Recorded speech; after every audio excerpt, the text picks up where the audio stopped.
নমস্কাৰ চৰকাৰী কৰ্মচাৰী আৰু পেঞ্চনাৰ লগত জড়িত কেইবাটাও গুৰুত্বপূৰ্ণ খবৰলৈ আজিৰ এই ভিডিঅ'টো আগবঢ়াইছোঁ। প্ৰথম খবৰটো কেন্দ্ৰীয় চৰকাৰৰ কৰ্মচাৰীৰ লগত জড়িত যে বৰ্তমান তেওঁলোকৰ যি নতুন EPFৰ নিয়ম অনুসৰি 10 বছৰ চাকৰি কৰিলেই তেওঁলোকে EPFৰ টকা উইথড্ৰ কৰিব পাৰিব সম্পূৰ্ণ টকা। পূৰ্বৰ ক্ষেত্ৰত এই সময়সীমা যথেষ্ট বেছি আছিলে আৰু গতিকে কেন্দ্ৰীয় চৰকাৰৰ কৰ্মচাৰীসকলৰ কাৰণে নতুন এই সংশোধিত নিয়ম অনুসৰি তেওঁলোক লাভান্বিত হ'ব পাৰিব। 10 বছৰ চাকৰি সম্পূৰ্ণ কৰিলে EPFৰ সম্পূৰ্ণ টকা তেওঁলোকে উইথড্ৰ কৰিব পাৰিব। দ্বিতীয়টো খবৰ অষ্টম দৰমহা আয়োগক লৈ। অষ্টম দৰমহা আয়োগৰ পৰামৰ্শ 2026 চনৰ জানুৱাৰী মাহৰ পৰা কাৰ্যকৰী হোৱাৰ কথা যদিও প্ৰতিবেদন প্ৰস্তুত কৰি চৰকাৰলৈ প্ৰেৰণ আৰু পৰামৰ্শ অনুমোদন হোৱাৰ পিছতহে ইয়াক কাৰ্যকৰী কৰা হ'ব। আপোনালোকে জানে লোকসভাৰ যি অধিৱেশন হৈছিলে সেই অধিৱেশনত এই প্ৰশ্ন কৰা হৈছিলে। তেতিয়া কোৱা হৈছে যে কেন্দ্ৰীয় চৰকাৰৰ পৰা অধিসূচনা জাৰি হোৱাৰ পিছতহে ই কাৰ্যকৰী হ'ব। নিশ্চয় আপোনালোকে জানে চলিত বৰ্ষৰ জানুৱাৰী মাহত অষ্টম দৰমহা আয়োগৰ ঘোষণাৰ পিছত কেন্দ্ৰীয় চৰকাৰৰ কৰ্মচাৰী দৰমহা আৰু পেঞ্চনত ইয়াৰ প্ৰভাৱৰ সম্ভাৱনা সন্দৰ্ভত জল্পনা কল্পনাৰ সৃষ্টি হৈছে।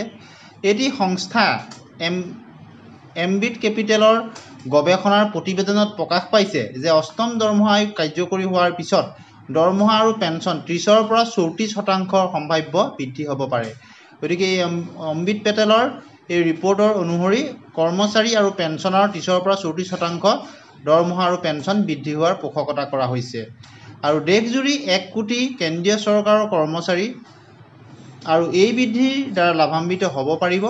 সম্ভৱতঃ এই নতুন আয়োগ 2026 বা 2027 বিত্তীয় বৰ্ষৰ পৰা কাৰ্যকৰী হ'ব। ইয়াৰ ফলত চৰকাৰী কোষাগাৰৰ পৰা 1.8 লাখ কোটি টকাৰ ব্যয় হ'ব। এতিয়া আহিছোঁ অন্য এটা খবৰলৈ। অসম চৰকাৰৰ স্পেচিয়েল ৰিক্ৰুটমেণ্ট ড্ৰাইভৰ দ্বাৰা LP, UP আৰু ছেকেণ্ডেৰীৰ যিসকল ঠিকাভিত্তিক শিক্ষক নিয়মীয়াকৰণ কৰা হৈছিল তেওঁলোকৰ প্ৰথমটো যি বাৰ্ষিক ইনক্ৰিমেণ্ট জুলাই মাহত পোৱাৰ সম্পৰ্কত এটি সুখবৰ আহিছে। আপোনালোকে দেখিছে 21 জুলাই তাৰিখত এই অৰ্ডাৰটো প্ৰকাশ পাইছে। ইয়াত লিখা আছে government of Assam, department of school education, ordered by the governor of Assam. ইয়াত কোৱা হৈছে যে LP আৰু UP আৰু ছেকেণ্ডেৰীৰ যিসকল ঠিকাভিত্তিক শিক্ষক স্পেচিয়েল ৰিক্ৰুটমেণ্ট ড্ৰাইভৰ দ্বাৰা তেওঁলোকক নিয়মীয়াকৰণ কৰা হৈছিল তেওঁলোকৰ যিটো প্ৰথম বাৰ্ষিক ইনক্ৰিমেণ্ট যিটো তেওঁলোকে এতিয়া 2025 চনৰ জুলাই মাহৰ পৰাই লাভ কৰিব। পূৰ্বৰ যি এখন নটিফিকেশ্যন তাক সংশোধন কৰি কোৱা হৈছে। গতিকে তেওঁলোক লাভান্বিত হ'ব।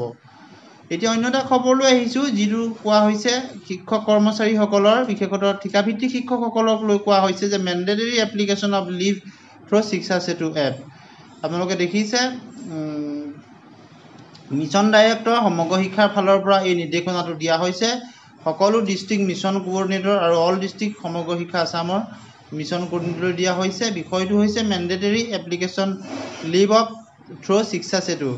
অৰ্থাৎ যদিওবা পূৰ্বৰ পৰাই শিক্ষা সেতুত অনলাইন এপ্লিকেশ্যনখিনি গ্ৰহণ কৰা হৈ আছিল আৰু সকলোৱে আবেদন কৰিছিল, কিন্তু বহু সংখ্যক ঠিকাভিত্তিক শিক্ষকসকলে তেওঁলোকে অফলাইন মোডতো তেওঁলোকৰ লিভসমূহ দি আছিল। আৰু গতিকে এতিয়া কোৱা হৈছে যে নিৰ্দেশনাটোত যে 1 আগষ্টৰ পৰা আৰু কোনো ধৰণৰ অফলাইন লিভৰ এপ্লিকেশ্যন গ্ৰহণ কৰা নহ'ব।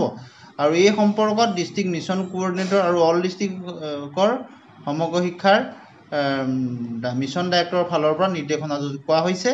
গতিকে যাতে সকলোকে যাতে তেওঁলোকৰ লিভসমূহ অনলাইন মোডত শিক্ষা সেতু তেওঁলোকে লয় তাৰ প্ৰতি কোৱা হৈছে। আৰু 1 তাৰিখৰ পৰা কোনো ধৰণৰ অফলাইনত এপ্লিকেশ্যন লিভৰ লোৱা নহ'ব বুলি নিৰ্দেশনাটো স্পষ্টভাৱে কোৱা হৈছে।